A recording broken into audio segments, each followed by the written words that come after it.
I bought a drone. I'm out here in Altona Forest, which as far as I'm aware, it is perfectly legal to fly a drone in here. So we'll take a look, as well as talk about drones in general. But before I do, you know the drill. Please like, share, and subscribe.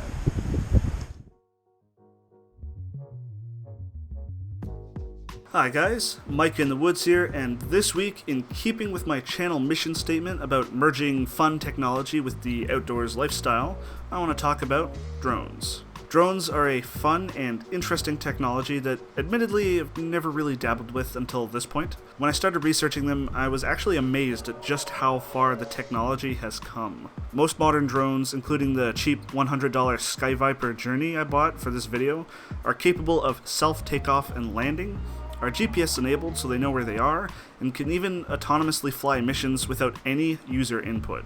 Most of them also have onboard cameras letting you record HD footage or take photos from the air, both streaming it to you on the ground and also recording. You can also get VR style goggles that lets you see what the drone sees in first person, essentially letting you fly the drone as if you were on board. Some pretty neat stuff. Our specific interest in drones is how they can add to the outdoors adventuring experience. The way I see it, there's two ways you can use drones in the backwoods. One's for safety, and the other's for entertainment. The safety aspect is pretty straightforward. Search and rescue can use them to cover a lot of ground from the air, making it much faster to find people who are in need of help. But this isn't just for search and rescue teams. Depending on the situation, a drone might also be a worthwhile piece of kit for an individual outdoorsman to carry into the woods. There's plenty of small, compact, fold-up drones. For instance, the DJI Mavic Mini, which is the size of a cell phone, weighs 249 grams, and gets about 30 minutes of flight time off one battery charge. Why carry a drone? Well, you can use them to scout for hazards, check for nearby landmarks, look for alternate paths, search for lost members of your travel group, get your bearings, check out environmental dangers like forest fires, and even alert others to your location by attaching some sort of signal to your drone and flying it up above your location. Aside from the surprising number of utilitarian uses of drones in the backcountry, as I mentioned, there's also the entertainment value. If you're like me, and chronicle your backwoods trips on video and with photos, drones add a whole new element to the mix in terms of camera angles and shots. I mean, assuming you're not using some cheap drone like me with a camera made of ass. The video and picture quality on these drone cameras are no laughing matter, especially the higher end models like the DJI series. 4K video, 60 frames per second, and a stabilized camera. All the basics are there.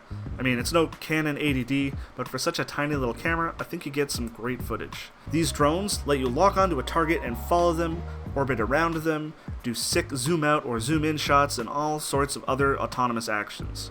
Aside from filming your adventures, they can also serve a practical purpose.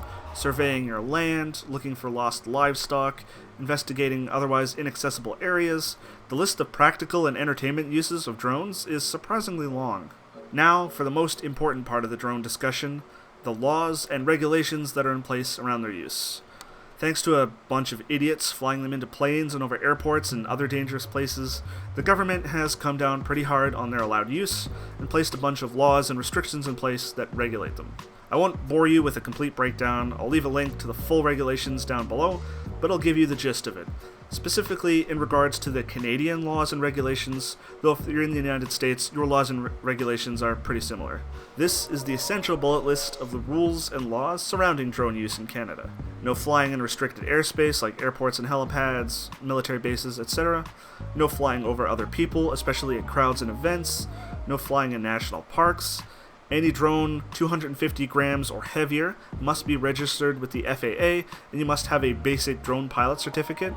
And depending on your use of the drone, you may require what's called an advanced drone pilot certificate, and the details of that will be in the description down below. Thankfully, there's a bunch of handy interactive maps that let you see where you can and can't fly your drone. The Canadian government even has their own, which I will link to in the description down below as well. Again, it's not a complete breakdown, but just a general glossing over of drone use in Canada. I highly suggest reading the full documentation before buying a drone, and it's not that bad, guys. So to wrap things up, here on my Mike in the Woods channel, I want to find new and interesting ways to blend futuristic, fun technology with bushcraft and backwoods adventuring. You should always rely on proven skills and reliable tools. but different technologies offer new and interesting ways to improve and enhance your outdoors experiences. Technology will never replace the fundamentals, but it can be a strong companion.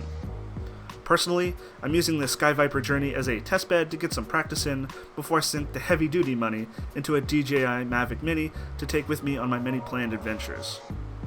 Thanks for watching, guys, and as always, please be sure to like and subscribe and leave a comment down below. Check out the links in the description if you want to help out the channel, and I'll leave an Amazon affiliate link to the drone if you're interested in getting one to play around with. See you next week, guys.